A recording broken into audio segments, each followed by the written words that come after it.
तो स्वागत है आप सभी का गाइस। कैसे हो आप सब लोग? उम्मीद आप सब ठीक होंगे और पढ़ाई अच्छी वगैरह चल रही होगी गाइस। तो हम जैसे कि जानते हैं कि आरपीएफ कांस्टेबल की जो पोस्टें हैं वो आ गई है, बड़े कब से आ गई, ओबियसली डेट शीट भी आ गई है अब तो गाइस जो पेपर है वो काफ़ी ज़्यादा करीब आ चुका है। तो इसलिए मैंने सोचा जो है एक नई सीरीज जो है स्टार्ट की जाए। अपनी पूरी कोशिश करूँगा कि इसको जो पेपर के ख़त्म होने तक पहले जो हम मैक्सिमम से मैक्सिमम जो कवर जो है वो कर पाएँ गाइस।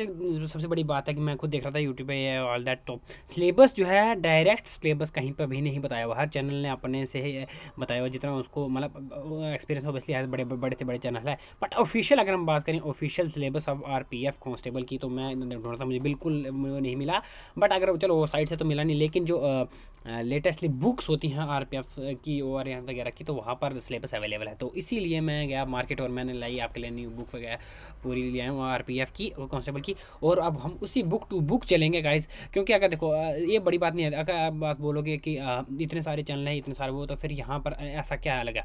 देखो गाइस, सबसे बड़ी बात ये होती है कि कंटेंट तो कितना भी पड़ा हुआ है। देखो दुनिया में पानी तो कितना में पड़ा हुआ है, ये हमारे अर्थ पे कितना बड़ा पानी पड़ा हुआ है, लेकिन पीने के लिए जो है एक बट लिमिटेड मात्रा में ही पड़ा हुआ है। सो वैसे ही हमारे आरपीएफ के लिए नॉलेज तो कितनी भी पड़ी हुई, पूरे यूट्यूब चैनल पे, पूरे इंटरनेट पे कितनी बड़ी नॉलेज पड़ी, लेकिन जो हमारा पेपर है उसको मद्देनजर रखते हुए एक सिलेबस एक बनाया हुआ है सरकार ने, उसके हिसाब से चलना है आपको, ठीक है। तो चलो छोड़ो इंट्रोडक्शन के, ना ज़्यादा लंबा ना खींचते, मैं बता दूं कि आज हमने न्यू 2024 की उस पर बेस्ड पे अभी बिल्कुल न्यू बुक लाई है और हम आपके साथ उस पर पूरी कवर चलेंगे guys. Okay, RPF railway protection force या फिर आप रेलवे प्रोटेक्शन स्पेशल फोर्स की बात करें, दोनों के लिए एलिजिबल। कांस्टेबल के लिए एसआई के लिए भी आप लिख सकते हो उसको एज अ रिवीजन सीरीज, ठीक है। तो बोथ मेल एंड फीमेल के लिए ये सारा सिलेबस ऑब्वियसली है। तो ओके, मैं ये बार बताया हुआ, ठीक है। तो अगर हम बात करें एक बार सिलेबस देख लेते हैं, तो अच्छा, तो ये रहा आपका इंट्रोडक्शन नॉर्मल, ओके।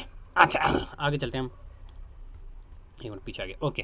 तो ये रहा गाइस सिलेबस। तो अगर एक बार सिलेबस मैं आपको बता दूं, उससे पहले मैं अगर आपको थोड़ी सी जानकारी दे दूं, तो आरपीएफ जो कांस्टेबल का पेपर है उसमें सिलेबस में टोटल 3 चीज़ें आने वाली हैं। टोटल 3 सिलेबस 3 पार्ट्स आने वाले हैं। कौन कौन सी मतलब बोल सकते हो? दैट इज जनरल अवेयरनेस, ठीक है, जिसमें आप जीके जीएस बोल सकते हो, ओके। सेकंड इज अरिथमेटिक, जिसको आप मैथ बोल सकते हो, नॉर्मल मैथ होता है। And third is general intelligence and reasoning guys. तो अगर इसमें बात करें, सबसे बड़े बच्चे दिल का डाउट आता है कि इंग्लिश जो है सब्जेक्ट है या नहीं है। जो इंग्लिश है आरपीएफ में नहीं दिया गया है। तो गाइज ये आपके लिए एक बड़ी राहत हो सकती है, ओके। तो अच्छा, और आगे बात चलें, तो गाइज इसमें जो है अगर हम बात करें जनरल अवेयरनेस की गाइज, तो जिसमें हमारा history, geography, Indian polity, Indian economy, general science, computer science और जनरल नॉलेज आती है। तो इसमें गाइज 50 नंबर की वेटेज है गाइज, 50 नंबर की वेटेज है, ओके। और अगर नेक्स्ट बात करें हम अर्थमेटिक की तो इसमें है 35 नंबर की वेटेज, ओके। 35 है एक, ओके। और उसके बाद जो रिमेनिंग जो है जनरल इंटेलिजेंस सीरीज को हम रीजनिंग बोलते हैं, ये भी 35 नंबर की ही आती है गाइज, ठीक है। तो टोटल पेपर इसीलिए आपका होता है 120, और इसमें आप लगभग कट ऑफ लगा लो 80 प्लस का, ठीक है। 80 प्लस का ही कट ऑफ जाता है गाइस, ठीक है। लड़कियों में 60 जाता होगा, ओके। एक मिनट, क्या हो गया, ओके। तो ये बात होने वाली है। एक मिनट पहले मैं इसको थोड़ा सा इरेज कर लेता हूँ।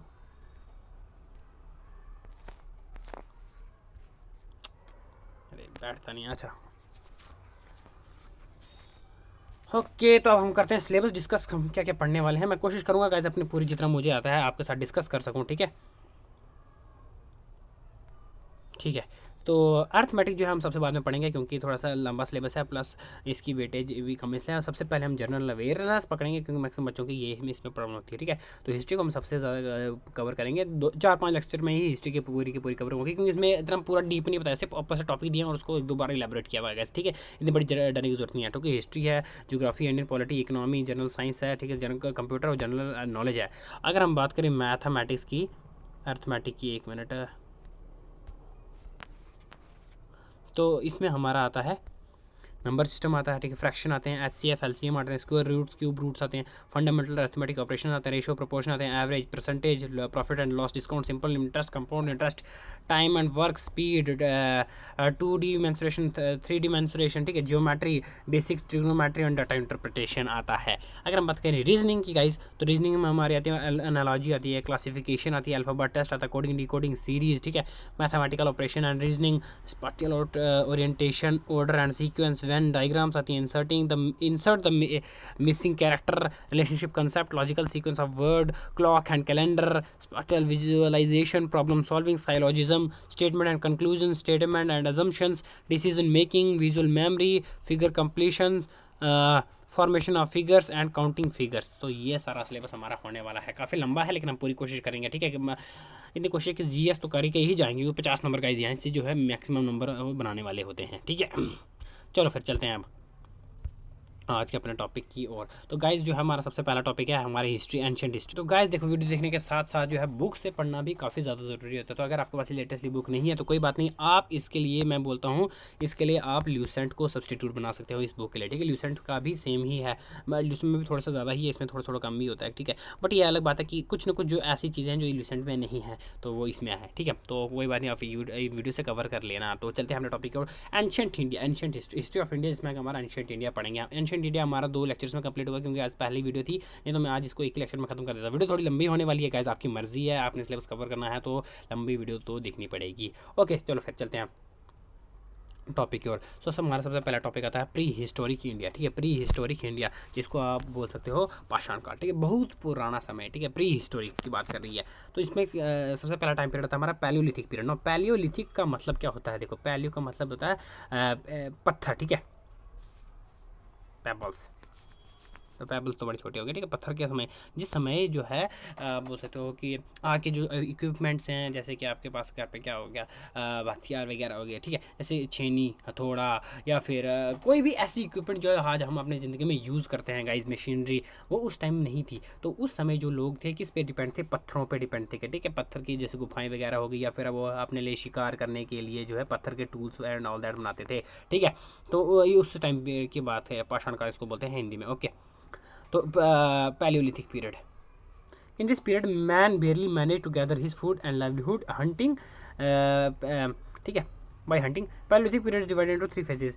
तो पैलियोलिथिक पीरियड जो है 3 फेजेस में डिवाइडेड है, लोअर, मिडल और अपर। बस इसमें इतना ही आपको याद रखने की बात करें। देखो क्वेश्चन आता है कि जो पैलियोलिथिक टाइम पीरियड के जो लोग थे वो अपना ज़िंदगी किस तरह से बिताते थे, तो उस पर आता है हंटिंग एंड गैदरिंग, ठीक है। तो ये ऑप्शन है। तो ये तीनों के बता दूँ, लोअर पैलियोलिथिक जो है उसमें जो बिल्कुल टोटली जो है उस पर डिपेंड होते थे पत्थरों पे। बट मिडिल पैलियोलिथिक एज में उन्होंने कहीं ना कहीं जो पत्थर था, जिसको हथियार मारते थे, कहीं ना कहीं उसकी शेप में जो फ़र्क आ गया थोड़ा ना थोड़ा, ठीक है। उन्होंने उसको धार देना स्टार्ट कर दिया, ठीक है। तो वो उसका जो साइज़ है वो छोटा हो गया था। अपर पैलियोलिथिक में जो है उनके जो स्टूल एक्स थे, हैंड एक्स, क्लेवर, ठीक है, वो जो पत्थर जो थे चॉपर, तो वो मतलब एक शेप में आ चुके थे, कहीं ना कहीं उनका एक जीवन जो था वो उसमें अपडेट आ चुका था इस लोअर पैलियोलिथिक के कंपैरिजन में, ठीक है। क्योंकि दिन ब दिन कहीं ना कहीं जो उनकी ज़िंदगी में जो नई जो है डेवलपमेंट बढ़ रही थी, कुछ ना कुछ नया दिन हर दिन उनको सीखने को वैसे मिलता है, हर इंसान को मिलता है, ठीक है। मेसोलिथिक पीरियड की अगर हम बात करें तो डोमेस्टिकेशन ऑफ एनिमल्स, ये इंपॉर्टेंट है, ठीक है, जिसमें कि हम डॉग की बात करते हैं,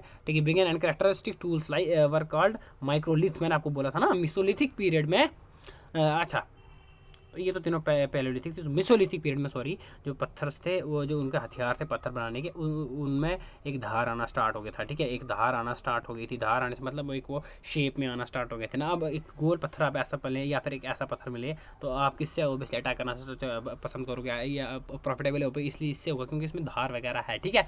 तो एक शेप में है इन कंपेरिजन में, राउंड पत्थर के कंपेरिजन में, ठीक है, जो ये ज़्यादा प्रॉफिटेबल है।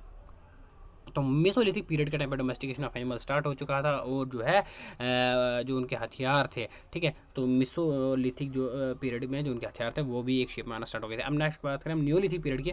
तो Neolithic people knew about making fire. तो इससे पहले देखो जो प्री हड़प्पन पीरियड में है, पैलियोलिथिक पीरियड के जो लोग थे प्लस जो थे मेसोलिथिक पीरियड के जो लोग थे, ये दोनों के दोनों जो है making of fire, that is आग के बारे में नहीं जानते थे। बट न्योलिथिक पीरियड के टाइम पे जो वो लोग थे वो आग के बारे में जान गए थे, ठीक है। और अगर हम बात करें एक ऐसी साइट जो न्योलिथिक पीरियड की जो साइट है पूछी जाती है, मैक्सिमम पूछ लेती है, वो है बड़ी इंपॉर्टेंट है गाइस, जो है बुर्ज होम, ठीक है, बुर्ज होम। तो ये जो सारे साइट्स होंगे मैं आपको मैप पे लोकेट करते रहना, ठीक है, which means places of which an important site of this age. तो न्योलिथिक पीरियड की जब साइट्स पूछी जाती है तो बुर्ज होम उसमें काफ़ी ज़्यादा इंपॉर्टेंट रोल रखती है अपना, ओके। एक मिनट आ गया, ओके, ठीक है। नाउ गाइज अब कुछ इंपॉर्टेंट फैक्ट्स पढ़ लेते हैं हम एंशिएंट इंडिया के बारे में, तो ठीक है। मेल हुआ, एक मिनट यार, एक इसको स्टिलनेस नहीं है, हाँ मेलहुआ, ठीक है, MELHUA, इंपॉर्टेंट है, मोस्ट इंपॉर्टेंट है। तो ancient name given to Indus region, so Indus region का एंशंट नेम जो है मेलुहा भी कहा जाता था। तो यहाँ पर एमसीक्यू फंसता है, ठीक है गाइस। किसके द्वारा कहा जाता था? मेसोपोटामियंस के द्वारा कहा जाता था। मेसोपोटामिया आज के टाइम का ईरान इराक, ठीक है, वो मेसोपोटामिया है, ठीक है। Harappans were ruled by a class of merchants and no evidence of weapon, most important है एमसीक्यू यहाँ पर फिर आ गया, that is no evidence of weapon found there and no evidence of Harappans being matriarchal people, ठीक है। तो यहाँ पर जो मतलब हरप्पन टाइम पीरियड की आप बोलते हो तो ट्रेड जो काफ़ी ज़्यादा स्तर पे थे। एक यूट्यूब पे एक बड़ी वेब सीरीज़ अच्छी आप देख सकते हो, उसका नाम है भारत एक खोज। तो उसमें भी काफ़ी अच्छे से दिखाया गया कि किस तरह से हरप्पन टाइम पीरियड में इतना ज़्यादा मतलब लड़ाई वगैरह किंगडम के लिए नहीं था। एक बड़े पीपल मतलब क्लासी मर्चेंट्स, ठीक है, आप बोल सकते हो व्यापारिक काल था वो, ठीक है। वहाँ पर लोग व्यापार वगैरह करना पसंद करते थे ज़्यादातर, ठीक है। अब ये जो बात होगी ये कहाँ से कहाँ पे बात हो रही है? अब यहाँ पर ये बात हो गई है पैलोलिथिक से आगे मेसोलिथिक से न्यूलिथिक आगे चालकोलिथिक आगे, जहाँ पर लोगों ने कॉपर सबसे पहले क्वेश्चन आता है कि सबसे पहला कौन सी धातु है जो कि इंसान ने यूज़ की, जो ढूंढी, वो थी कॉपर। गए से चालकोलिथिक पीरियड में इतना ही है, ठीक है। तो चालकोलिथिक टाइम पीरियड के बाद जब आप बात किसकी आई है? अब बात आई है गाइस इंडस वैली सिविलाइजेशन की। और अगर हम बात करें इंडस वैली सिविलाइजेशन की, तो इंडस वैली सिविलाइजेशन का टाइम पीरियड क्या है आगे आएगा, अभी फिर मैं बता देता हूँ। तो इसका टाइम पीरियड है 2500 से लेकर 750 अप्रॉक्सीमेटली, मैक्सिममली यही माना जाता है। वैसे तो अलग अलग स्कॉलर के अलग अलग डेट्स है, ठीक है, लेकिन मैक्सिममली यही माना जाता है। ओके, तो इंडस रीजन को एंशियंट नेम जो है मेसोपोटामियंस क्या कहते थे? मेलुहा, MELUHA, ठीक है। एक मिनट यार, अच्छा नेक्स्ट क्या है? Indus people sowed their seed in November and reap their harvest in April because of danger of flood, ठीक है। तो इंडस वैली सिविलाइजेशन के जो लोग थे वो अपनी जो फसलें थे नवंबर में बोते थे और हार्वेस्ट उसको काटते कब थे? अप्रैल में काटते थे गाइस। तो ये इंपॉर्टेंट फिर एक एमसीक्यू मचा था कि उनका कौन सा टाइम पीरियड थी उनका वो उगाने की, ठीक है, फसलें वगैरह उन्होंने क्यों इस टाइम पीरियड में क्यों करते थे? ताकि फ्लड का डर होता था बाद में, आपको पता ही नहीं, तो बाद में मई जून के टाइम पे फ्लड्स वगैरह का डेंजर आता है, ठीक है। उसके बाद अगर हम बात करें फूड की, तो ये उनकी जो फसलें थी वो कौन कौन सी होती थी? वीट होती थी, क्या, बरेली होती थी, राई होती थी, पीस होती थी, शीशम होता था, राइस होती थी, मस्टर्ड होते थे। Okay, Indus people first produce cotton as Greek called it Sindon, ठीक है, ड्राइव्ड फ्रॉम सिंध। तो जो ग्रीक थे इसको सिंधन कहते थे, और जो इंडस पीपल था सबसे पहले उन्होंने कॉटन उगाया था गाइस, कपास, ठीक है। तो उम्मीद है ये अब आपको याद होगा, ये बड़ा इंपॉर्टेंट फैक्ट है। ये देखो यहाँ से कितने एमसीक्यूज निकल रहे हैं, समझ रहे हो? आगे जाके एमसीक्यूज भी आएंगे गाइस, ठीक है। एनिमल नॉन वर, कौन से एनिमल जाने जाते थे? ये क्वेश्चन पूछता था, कौन से नहीं होते थे, तो कौन से हैं पहले वही है देख लो, फिर उनमें से एलिमिनेट कर लेना, ठीक है। तो ऑक्स होते थे, ठीक है, sheep, buffalo, goat, pig, elephant, dog, cat, ass and camels. तो ये सारे एनिमल्स जो है इंडस वैली सिविलाइजेशन में पाए गए थे, ठीक है। Okay, valiant external and internal trade, barter system was prevalent, barter system पता है, लेन देन, ठीक है जी, मेरे पास ये चीज़ है, मेरे पास ये, आपके पास ये चीज़ है, मुझे इस चीज़ की जरूरत है, आपको इस चीज़ की जरूरत है, तो मैं आपको ये चीज़ दूंगा, आप मुझे ये दे दे इसके बदले में, ठीक है। तो बट उस टाइम पे करेंसी जो थी वो नहीं थी, समझे गाइस? ओके, नेक्स्ट क्या है? An interesting feature of the Indus valley civilisation was that iron was not known to the people, ठीक है। आयरन जो है, लोहा जो था, इसकी उसके इस समय तक अभी तक खोज नहीं की गई थी। ओके, तो ये यहाँ पे क्वेश्चन आता है। मैनी ट्रीज, कौन कौन से? जैसे पीपल क्या हो गया, एनिमल्स में बुल हो गया, जैसे बर्ड्स में डो, पिजन हो गया, and stones to were worship though no evidence of temple found, ठीक है। तो ये सारी चीज़ें डायरेक्टली पूजा की जाती, बट आइडल वर्शिप या फिर मंदिर जो है उस समय पे नहीं थे। ओके, आगे क्या है?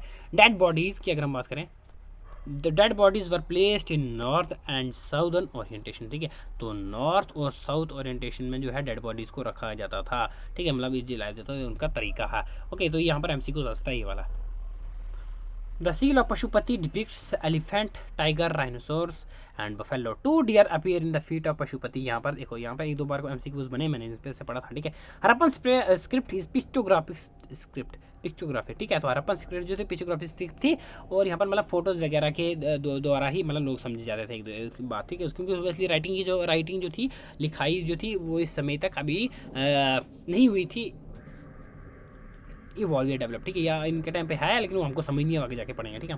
The script was written from right to left in the first line and left to right in the second line, this is called एक मिनट ठीक है। एंड अच्छा चलो ठीक है कोई बात नहीं। तो इस स्टाइल को क्या बोलते हैं, बोन्स्टोफेडास बोलते थे। क्या करते थे हड़प्पन्स जो पीपल्स थे, तो वो इस यहाँ से राइटिंग लिखना स्टार्ट करते थे अपना, और यहाँ से यहाँ तक जब लाइन खत्म हो, और आप जैसे हम ना फिर यहाँ से करते हैं स्टार्ट। लेकिन हड़प्पन पीपल्स जो है अपनी जो नेक्स्ट लाइन है वो यहाँ से स्टार्ट कर देते थे, यहाँ से यहाँ तक लिखते थे, और देन यहाँ से स्टार्ट करते थे, ठीक है। फिर यहाँ से तो मतलब ऐसे जिगजैग की पोजीशन में लिखते थे, ठीक है।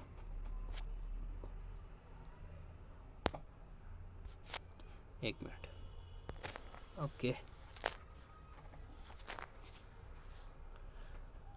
नेक्स्ट क्या है, Indus Valley civilization was first major civilization in the South Asia which spread across a vast area and present day India and Pakistan, obviously सबको पता ही है, ठीक है। टाउन प्लानिंग की अगर हम बात करें, systematic town planning was based, town planning से क्वेश्चन बनते हैं गाइस, ठीक है। तो ग्रिड सिस्टम होता था, बर्न्ट ब्रिक्स बनाई थी जिससे वो अपने घर वगैरह बनाते थे। वेल मैनेज ड्रेनेज सिस्टम होता था, फोर्टिफाइड सिटाडेल्स होते थे। सिटाडेल्स पता है ना, जैसे मूवी अगर आपने देखी हो तो ये राजा महाराजा, तो उनका जो घर हमेशा ऐसे बड़ी से एक चढ़ाई पे ही होता था। अगर आप बात करो उसकी यार, छोटा भीम तो सबने देखा ही होगा, तो उसमें छोटा भीम में जो है जो राज्य है उनका, ठीक है, तो वो किस तरह से, तो यहाँ पर नीचे गांव बना हुआ है, ठीक है, और यहाँ से ऐसे करके रोड जा रही हुई, यहाँ पर एक ऊपर इस किले पे, यहाँ पर किला, एक पहाड़ी जैसे पे यहाँ पर होता था किला, ठीक है, तो इसको बोलते थे सिटाडल, ठीक है। नेक्स्ट क्या बात करें, जो टाउन्स और दो चीज़ों में डिवाइड थे, ठीक है, upper part and the citadel. मैंने इसको अपर पार्ट सिटाडल बोलते थे, अपर पार्ट को, दो लोअर पार्ट, ठीक है। बाउंड्रीज की अगर बात करें, मोस्ट इंपॉर्टेंट क्वेश्चन है गाइस, बाउंड्री से भी एमसीक्यूज बनता है इंडस वैली सिविलाइजेशन में। तो बाउंड्रीज की अगर हम बात करें तो एक मिनट रुको, अगर हम पहले डायरेक्शन लेते हैं, नॉर्थ साउथ ईस्ट वेस्ट, तो नॉर्थ की अगर हम बात करें तो नॉर्थ में इंडस वैली सिविलाइजेशन की जो लास्ट साइट जो है वो कहाँ पर है, जम्मू कश्मीर में, मांडा में, ठीक है, मांडा, ओके। और अगर हम साउथ की बात करें तो साउथ में दाइमाबाद, महाराष्ट्र, ठीक है, दाइमाबाद में पड़ती है। ईस्ट की अगर हम बात करें तो आलमगीर में पड़ती है, ओके, जो कि यूपी पड़ता है। और वेस्ट की अगर हम बात करें तो सुतकांगडोर में पड़ती है ये साइड। चार के चार इंपॉर्टेंट रखना था कि इतनी बड़ी एरिया में जो इंडस वैली सिविलाइजेशन है फैली हुई है, ओके। नेक्स्ट चलते हैं,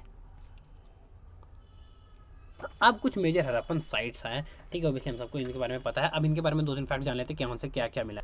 तो गाइस कोई ज़्यादा बाद में कन्फ्यूजन ना हो, इसलिए ज़्यादा मैंने ये पूरे बुक का वही उठा के लाया है, ठीक है। अब ये है साइट्स, ठीक है, और ये है उसकी डिस्कवरी, यहाँ पर क्या क्या मिला। हड़प्पा की बात करें तो हड़प्पा जो है रावी नदी के किनारे सिचुएटेड है, मोंटगोमरी डिस्ट्रिक्ट ऑफ पंजाब, जो कि आज के टाइम पे पाकिस्तान में पड़ता है। और इसको एक्सकवेट किसने किया था, दयाराम साहनी ने, ठीक है। तो अगर हम बात करें हड़प्पा की, वापस से अगर हम देख लें तो हड़प्पा के बारे में देख लेते हैं, एक मिनट। हड़प्पा साइट आई है, उसके बारे में सबसे पहली बात क्या है, रिवर कौन से के किनारे, रावी नदी के किनारे, ठीक है, मोंटगोमेरी डिस्ट्रिक्ट ऑफ पंजाब, जो कि आज के टाइम पे पाकिस्तान में पड़ता है, ठीक है। उसके बाद ये एक्सक्यूवेट किसने की थी, दयाराम साहनी ने, ठीक है, दयाराम साहनी। तो गाइस आप फुल फॉर्म लिख लेना, ठीक है। उसके बाद कब की थी, 1921 में, ठीक है, इसका ये डेट पूछी जाती है 1921 में, समझ गए, गुड। अच्छा अब नेक्स्ट चलते हैं, फिर कौन सी साइट है हमारी, नेक्स्ट मुझे लगता है मोहनजोदारो, ओके, यस। तो नेक्स्ट हमारी आई मोहनजोदारो, जिसको माउंट ऑफ डेड भी बोला जाता है गाइस, ठीक है। अब मोहनजोदारो की बात करें तो Mohenjodaro situated on the river Indus, ठीक है, Larkana district of Sindh Pakistan, excavated by Rakhal Das Banerjee, DR Banerjee बोलता है, ठीक है, 1922। द मेन आइटम्स इंक्लूडेड, कौन सी यहाँ पर चीज़ें मिली हैं, ठीक है, includes great bath, great granary, ठीक है, कोलिजिएट बिल्डिंग एंड असेंबली हॉल। तो अगर हम बात करें, ये देखो ये मोहनजोदारो, तो सबसे पहली बात क्या है, रिवर इंडस, ठीक है। दूसरी बात करें तो लारकाना डिस्ट्रिक्ट सिंध पंजाब। तीसरी बात तो किसने ढूंढी थी, राखल दास बनर्जी ने। चौथी बात कब ढूंढी थी, 1922 में। पांचवी बात क्या क्या मिला था, ग्रेट, जी से ग्रेट, ठीक है, फिर great bath, great granary and great assembly hall. समझे, आसान था, गुड। नेक्स्ट कौन सी हमारी साइट आती है, एक मिनट, हाँ। तो नेक्स्ट हमारी आती है लोथल, जो कि पड़ता है गुजरात में। डिस्कवर किसने किया था, SR राव ने, ठीक है, सॉरी कालीबांगन, ठीक है। ब्लैक बेंगस, जिसको बेंगस के लिए जो फेमस था, राजस्थान में पड़ता है गाइस, ठीक है। तो किसने डिस्कवर किया था? बी लाल ने डिस्कवर किया था 1953 में। कहाँ पर है? घाघर नदी के किनारे सिचुएटेड है। एक प्लॉट फील्ड यहाँ पर मिली है, वुडन फ्यूरो मिला है, 7 फायर अल्टर्स मिले हैं, ठीक है। उसके अलावा evidence of 2 types of burials namely circular grave and the rectangular grave मिला है यहाँ पर। ये देखो, ये 4-5 चीज़ें मैंड्राइन की ना इंपॉर्टेंट है, ठीक है ये चीज़। नेक्स्ट हमारा आता है लोथल। लोथल गुजरात में पड़ता है। SR राव ने 1954 में इसको ढूंढा था, डिस्कवर किया था, ठीक है। भागवार रिवर के किनारे है, ठीक है। इसमें कि जो 2 पार्ट्स है, सिटाडेल में डिवाइडेड है, लोअर और अपर, ठीक है। और एविडेंस ऑफ राइस यहाँ पर जो है, एक मिनट देखो, राइस के एविडेंस यहाँ पर पाए गए हैं, ठीक है गाइस। यहाँ से क्वेश्चन पूछता है कि एविडेंस ऑफ राइस कहाँ से मिलते हैं। चंद हुदरों की अगर हम बात करें तो इंडस नदी के किनारे पड़ा है। MJ मजूमदार ने ढूंढा था इसको 1931 में, ठीक है। Only Indus site, only Indus, देखो ये इसलिए इंपॉर्टेंट है, ओनली इंडस साइट सिर्फ एक ऐसी इंडस साइट है पूरे इंडस वैली सिविलाइजेशन में जहाँ पर कि सिटाडेल नहीं था, ठीक है। सिटाडेल नहीं मिला था। सिटाडेल समझते हो ना, राजा का ऐसा वाला किला। तो ओनली इंडस साइट जो कि विदाउट सिटाडेल के थे, ठीक है। और यहाँ पर 8 निकास मिले में small port suggesting network. Okay, next क्या हमारा था? बनावली, जो कहाँ पर पड़ता है? हरियाणा में पड़ता है। इसके कौन से नदी के किनारे? सरस्वती रिवर के किनारे है। डिस्कवर्ड किसने इसको डिस्कवर किया? तो RS बिष्ट ने डिस्कवर किया था 1973 में। और evidence of both Harappan and pre Harappan and Harappan culture हमको यहाँ पर देखने को मिलता है। और गुड क्वालिटी ऑफ बरेली भी यहाँ पर देखने को मिलती है। ओके, ये सारी चीज़ें गाइस रटने वाली ही हैं, वैसे तो दिमाग में रखनी चाहिए एक बार। नेक्स्ट क्या हमारा? सुरकोटाडा आता है, जो गुजरात में पड़ता है। डिस्कवर किया था JP जोशी ने 1972 में।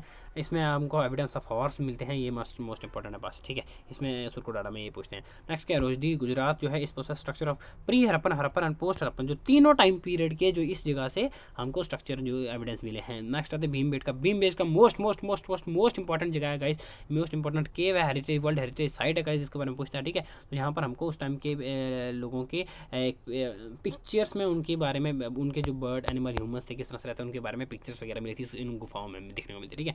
नेक्स्ट हमारा आता है धोलावीरा। तो गाइस क्वेश्चन मिलता है कि सबसे largest, it is found in the Luni नदी के किनारे पड़ता है कच्छ डिस्ट्रिक्ट में, ठीक है। और लार्जेस्ट साइट है, ठीक है, लार्जेस्ट साइट है इंडस वैली सिविलाइजेशन की। लार्जेस्ट सिटी जब पूछते हैं गाइस तो मोहनजोदारो आती है। जब लार्जेस्ट साइट पूछते हैं ना तो वो धोलावीरा आती है। इसमें कन्फ्यूजन होती है गाइस, ठीक है। आप कन्फ्यूजन नहीं करनी है आपको। आगे चलते हैं।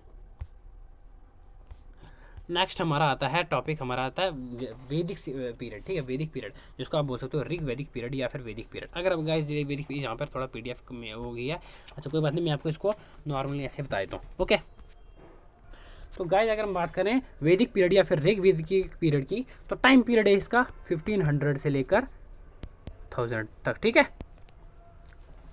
ओके, तो Aryans were semi nomadic pastorals people and originally believe to live somewhere in the steppes stretching from southern Russia to central Asia, ठीक है। Okay guys, so sorry, continue करते हैं। तो गाइस ऋग्वैदिक पीपल की अगर हम टाइम बात करें, आर्यंस जिनको कहा जाता था, उनका वैसे तो मतलब उनकी जो मतलब क्या बोलते हैं ओरिजिन की बात करें तो काफ़ी ज़्यादा इस चीज़ में स्कॉलर्स के बीच विवाद है, ठीक है। अलग अलग इंसान ने अलग अलग बात की गई है। ओके, हर इंसान के, हर एक स्कॉलर के अलग टिप्पणियाँ हैं इस पर। बट जो मैक्सिममली अगर हम ऑब्वियसली बात करें, जो मैक्सिममली जिसके बारे में माना जाता है कि तो ये सेंट्रल एशिया से बिलोंग करते हैं गाइस, ठीक है। Southern Russia and central Asia, तो इस इलाके से जो आर्यंस का जो है मेनली ओरिजिन था, ठीक है। मैं बाहर गया था दौड़ने, तो बुला लिया था। ओके, चलो कोई बात नहीं, कंटिन्यू करते हैं अपनी क्लास। बात करें तो whole region in which Aryans were first settled in India is called the land of seven region और सप्त सिंधु गाइस। एक मिनट, तो जब स्टार्टिंग में जब आर्यंस यहाँ पर आए थे तो ये माना गया था कि कौन से रीजन में रहे थे वो? द लैंड ऑफ 7 रिवर्स, ठीक है, जिसको कहा जाता था सप्त सिंधु, ठीक है। ये इंपॉर्टेंट है, ये नोट कर लेना। ओके, आगे चलते हैं, पॉलिटिकल ऑर्गेनाइजेशन के बारे में पढ़ते हैं, ठीक है ना। पॉलिटिकल ऑर्गेनाइजेशन अपन बात करें तो इनके बारे में तो द दश राजन वॉर या फिर इसको बैटल ऑफ 10 किंग्स बोल सकते हैं अगेंस्ट सुदास, ठीक है। जो सुदास था, जो भारत किंग था त्रिष्टु का, तो उसके खिलाफ द बैटल ऑफ 10 हुई थी। बैटल ऑफ 10 किंग्स, ठीक, 10 राजन का वार हुआ था ऑन द बैंक। कहाँ पर हुआ था? रिवर परुष्णी के किनारे हुआ था ना। परुष्णी की is the ancient name of Ravi guys. मैं आगे जाके अभी हमको बताऊंगा हर एक रिवर का एंशिएंट नेम, ठीक है, उसके बारे में पढ़ेंगे हम। तो परुष्णी नदी के किनारे पे हुआ था बैटल ऑफ 10 किंग्स सुधार, जिसमें जो है जीत गया था, विक्टोरियस होता है। It was mainly tribal system of government in which military element was strong. Okay now ये इंपॉर्टेंट। नेक्स्ट क्या है, ट्राइब वाज नोन एज जन, ठीक है ये इंपॉर्टेंट है। ट्राइब्स को क्या बोलते थे, जन, and the king is Rajan.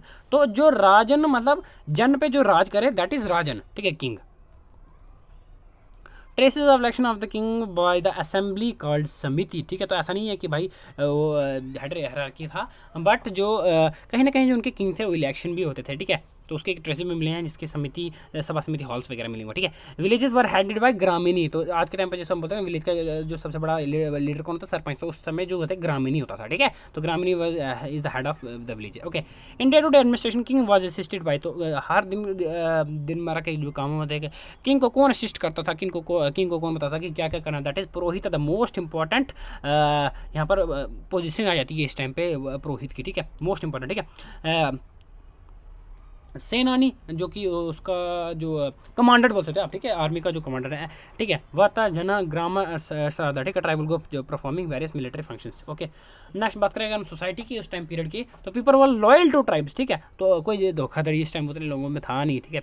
Normal अपने ट्राइब के लिए जहाँ जिस क्लेन में जन्म है उसके लिए लॉयल रहते थे, ठीक है, जना, ठीक है। और जो जना शब्द है ऋग्वेद में 275 टाइम्स जो है रिपीट किया गया है, ये बात याद रखनी है, यहाँ से एमसीक्यू निकलेगा, ठीक है।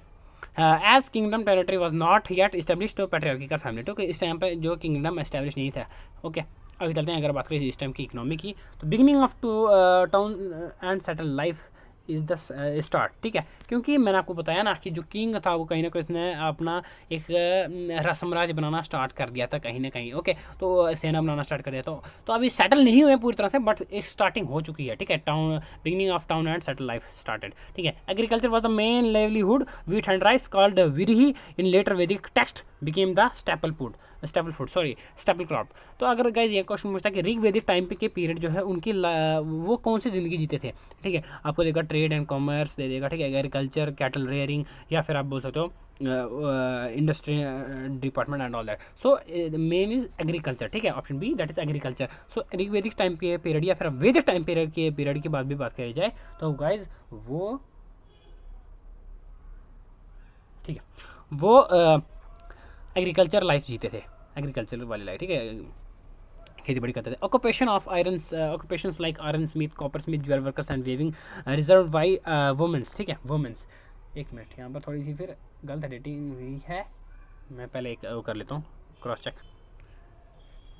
तो गाइस यहाँ पर ये लेटर वैदिक की पीरियड की बात है, सॉरी लेटर वैदिक पीरियड की बात है, ये 10,000 से लेकर 500 टाइम के पीरियड की बात है, इकोनॉमी उनके बारे में, ठीक है। Next Prajapati became the supreme God. तो ऋग वैदिक पीरियड के टाइम पे जो ऋग वैदिक टाइम पीरियड में सबसे सुप्रीम गॉड थे वो थे इंद्र, ठीक है, इंद्र। लेकिन लेटर वैदिक पीरियड में सबसे जो Prajapati became the superior God, okay, supreme God. उसके बाद नेक्स्ट पे आता है रुद्र जो एनिमल गॉड है, Vishnu preserver of protector of people, Pushan, ये इंपॉर्टेंट है, पूषण जो है ये look for cattles and god of Shudras, ठीक है, जो वर्ण सिस्टम यहाँ पर आ गया था, ठीक है, जिसमें क्लास को जो 4 भागों में डिवाइड कर दिया था, ठीक है। तो उसके बारे में बात करता है, तो उसमें जो शूद्र जो सबसे डाउन कम्युनिटी का, तो उसका जो गॉड है पूषण कहा जाता था। सेक्रीफाइस रहता था, प्रेयर्स बिकेम इंपॉर्टेंट। तो अगर हम ऋग वैदिक टाइम पीरियड की बात करें तो वहाँ पर प्रेयर्स जो है वो इंपॉर्टेंट थे, बट इसमें जो है सेक्रीफाइसेस जो है बलि वगैरह देना ये इंपॉर्टेंट हो गया हुआ है ज़्यादातर, ओके।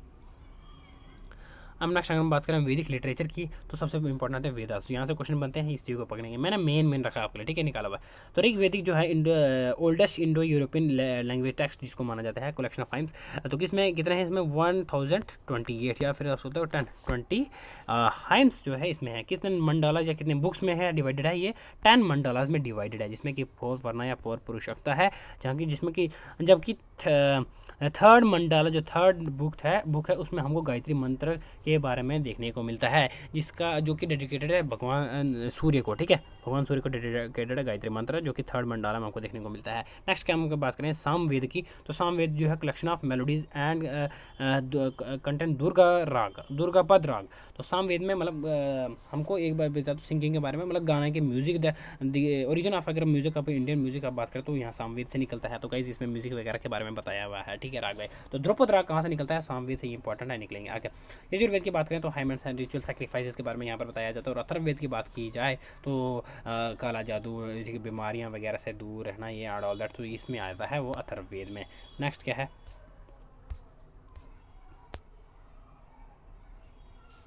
सो गाइस के आगे थोड़ी सी 4-5 टॉपिक और हैं, उसकी पीडीएफ नहीं मैंने बनाई, बट मैं आपको ऐसे एक्सप्लेन कर देता हूँ। ओके वेट, नेक्स्ट अगर हम बात करें तो इसमें हमारे आते हैं ब्राह्मण्स, ठीक है, ब्राह्मणास।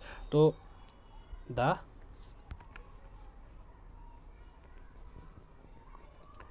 आप अपनी नोटबुक पे इसको नोट कर लेना, ठीक है, द ब्राह्मणास। तो अगर हम ब्राह्मणास की बात करें तो the contain ritualistic formulae and explain the social and religious meaning to the rituals, ठीक है, इसकी डेफिनेशन ये है। तो मतलब ये कैसे मैंने आपको बताया ना कि the day to day life में किंग को कौन जो है वो असिस्ट करता था, that is Purohit.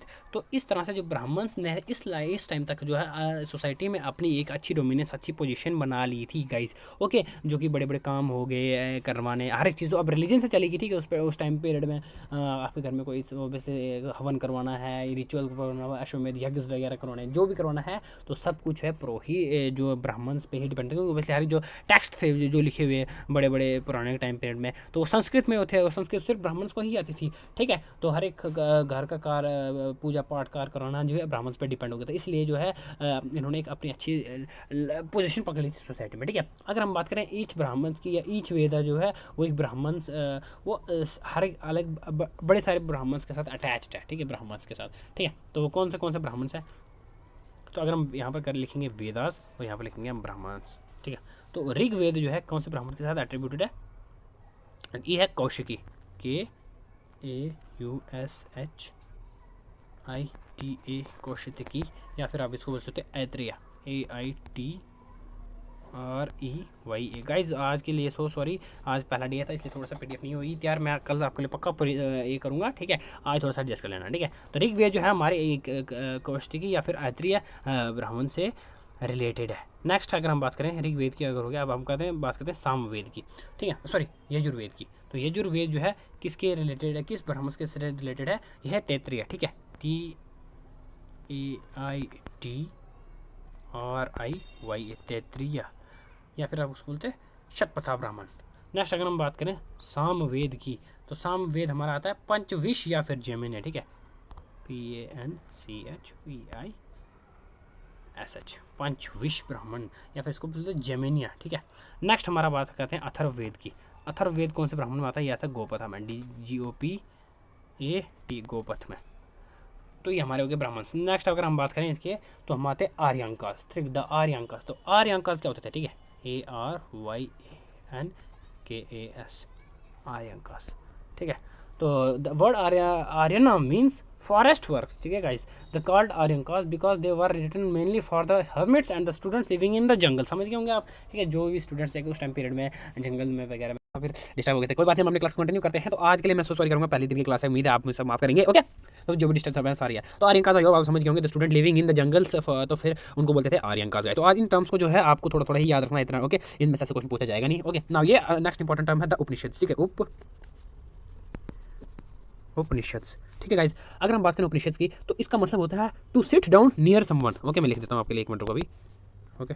To sit down near someone, okay. आपने अगर पुरानी मूवीज़ वगैरह हम जब देखते हैं तो ऋषि मुनियों के पास बच्चे बैठ के पढ़ते हैं, ठीक है। तो उपनिषद, तो अगर हम बात करें उपनिषद की तो Upanishad are the philosophical text. Now what is the philosophical, PHILOSOPHICAL philosophical text, guys. What are Upanishads? Upanishads are the philosophical texts emphasizing the value of right belief and knowledge, okay, which criticize ritual, sacrifice and the most important thing उपनिषद के बारे में जो MCQ आता है वो कहाँ से आता है, वो यहाँ से आएगा, ठीक है। कि उपनिषद कितने हैं टोटल, वो है 108 उपनिषद, ठीक है। कितने हैं, 108 उपनिषद। तो सबसे ओल्डेस्ट अगर हम बात करें, एक मिनट इसको आपने नोट कर लिया ना, this is philosophical text, okay, okay, आप नोट कर लिया। अच्छा, अगर हम बात करें उपनिषद की तो उपनिषद में जो सबसे ओल्डेस्ट टेक्स्ट आता है वो कौन है, वो है VRIBADARNYAKA Brihadaranyaka is the oldest Upanishad, okay guys. Upanishad के बारे में एक बार वापस हम रिकॉल करें, उपनिषद का मतलब तो to sit down near by someone. तो टोटल उपनिषद है 108, तो सबसे पुराना उपनिषद है वीरभद्रनायका, ओके। तो मैक्सिममली ये क्रिटिसाइज वगैरह करते हैं ritual, sacrifices and all that, क्योंकि वैसे फिलोसफी की बातें होती हैं। नेक्स्ट है हमारा Smriti, SMRITI, Smriti. Now what is Smriti? Smriti means to explain the rules and regulation in the Vedic life. तो now you can say the law book बोल सकते हो, ठीक है, लॉ बुक। तो सबसे पहली जो है लॉ बुक अगर हम बात करें, द फर्स्ट लॉ बुक को कौन सी, ऑब्वियसली सबको पता ही होगा, जिसको डॉक्टर BR अम्बेडकर ने चला के, ठीक है, कौन थी, मनु स्मृति, ठीक है। Manusmriti is the first law book. Okay, यहाँ पर क्वेश्चन पूछता है। और अगर आप बात करें कि उसके अलावा अगर और पूछेगी कि और कौन कौन सी स्मृति होती है, आप तो एक दो नाम दे सकते हो, वो कौन सी होगी? जैसे नारद स्मृति, ठीक है, नारद स्मृति। उसके अलावा यज्ञवाका स्मृति, ठीक है, स्मृति। नेक्स्ट क्या है? परशर स्मृति, ठीक है, परशर स्मृति। अभी हमें लिखना नहीं हो रहा, आई होप कि आप सुन के जो कर सकते हो, ठीक है। उसके अलावा एक और नेक्स्ट टर्म है वेदांगास। वेदांगास तो आप इससे टर्म से समझ ले होंगे कि वेदांगास, ठीक है, क्या होगा? That is the parts, the limbs of the Vedas is called the Vedangas. तो यहाँ से एमसीक्यूज क्या बनता है गाइस? तो टोटल वेदांगास कितने हैं? टोटल वेदांगास है 6। तो अगर मैं 1 मिनट इसको थोड़ा सा वेदांगा, ओके, तो टोटल वेदांग कितने हैं? 6 हैं। ओके, तो हम यहाँ पर लिखेंगे वेदांग और उनके मीनिंग, ठीक है। तो पहला वेदांग हमारा आता है शिक्षा, शिक्षा जिसका मतलब होता है प्रोनाउंसिएशन। ओके, नेक्स्ट हमारा वेदांग आता है कल्प, कल्प जिसका मतलब होता है रिचुअल, ठीक है। थर्ड हमारा वेदांग होता है व्याकरण, ठीक है, व्याकरण जिसका मतलब होता है ग्रामर। फोर्थ हमारा जो वेदांग है वो है निरुक्ता, निरुक्ता जिसका मतलब होता है एटिमोलॉजी, ठीक है, एटिमोलॉजी। नेक्स्ट हमारा वेदांग है चंदा, चंदा, ठीक है, जिसका मतलब है मीटर, मेजर कर, ठीक है। और नेक्स्ट हमारा जो वेदांग है लास्ट वो है ज्योतिषी, ज्योतिषी तो जिसका मतलब है एस्ट्रोनॉमी, ठीक है, NOMY, ठीक है, एस्ट्रोनॉमी। तो ये हो गया हमारे वेदांग भी कंप्लीट, ठीक है। तो आपने सिर्फ ऊपर से नाम देखने इनके।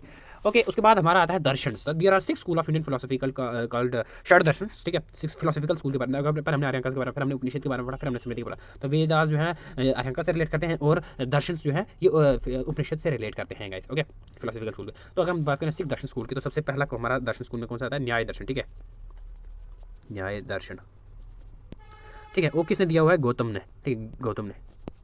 सेकंड हमारा जो दर्शन दिया वो किसने दिया है? वशिष्ठ का दर्शन, ठीक है, वशिष्ठ का दर्शन। तो ये किसने दिया है? ये दिया कन्नड़ ऋषि ने।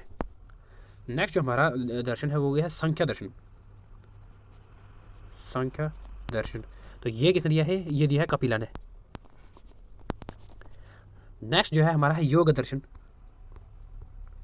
योग दर्शन, ठीक है। तो ये किसने दिया है? ये दिया है पतंजलि ने। ओके, नेक्स्ट जो हमारा आता है वो है पूर्व मीमांसा, पूर्व मीमांसा। तो ये किसने दिया है? दिया है जैमिनी ने। नेक्स्ट हमारा आता है उत्तर मीमांसा,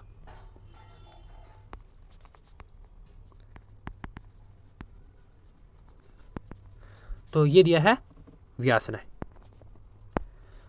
ठीक है। तो हमारा दर्शन वेद कंप्लीट। अब हमारे बचते हैं उपवेद, उपवेद।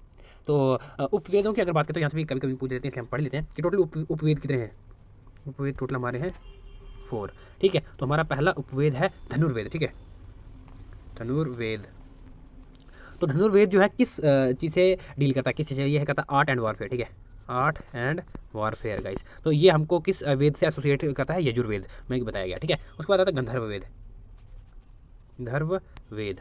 ये किससे रिलेट करता है? आर्ट एंड म्यूजिक से। तो म्यूजिक मैंने आपको बताया था किसमें होता है? साम वेद में, ठीक है। नेक्स्ट है शिल्प वेद, शिल्प वेद किससे रिलेट करता है? आर्किटेक्चर में, ठीक है। तो किससे रिलेट करता है? आएगा अथर्ववेद, ठीक है। नेक्स्ट जो हमारा बचता है आयुर्वेद, आयुर्वेद किससे रिलेट करता है? मेडिसिन से, ओके। और ये किसमें बताया गया? ऋग्वेद में, ओके। तो लास्ट जो हमारा टॉपिक है गाइज, लास्ट जो टॉपिक है एपिक्स, ओके गाइज। तो एपिक्स में हमारा सबसे आता है महाभारत। तो ये लिखिए वेद व्यास ने और इसने 1 लाख वर्सेस है, ठीक है। एंड ओल्डर अगर हम सबसे बड़ा एपिक पूछे तो वो है महाभारत, ठीक है। जो सबसे पुराना है तो वो है रामायण, ठीक है, रामायण, जो कि किसने लिखा है? वाल्मीकि ने, VALMIKI गाइस, ओके, जिसमें कि 24,000 वर्सेस है, ठीक है। तो उम्मीद आप सबको आज पसंद आएगा। थोड़ा सा स्टार्टिंग में PDF की वजह से थोड़ा सा यहाँ हो गया। मैं उम्मीद करूँगा कल से आपके साथ हर एक चीज़ आने की, क्योंकि यहाँ पे थोड़ा सा शॉर्ट में ऊपर से बताया हुआ गाइस, इसलिए मैंने आज कहा था। बट कल से हम पूरे PDF टू PDF चलेंगे। उम्मीद है आपके साथ आपको वीडियो पसंद आया होगा। मिलते हैं आपके नेक्स्ट वीडियो में। Thank you and bye bye.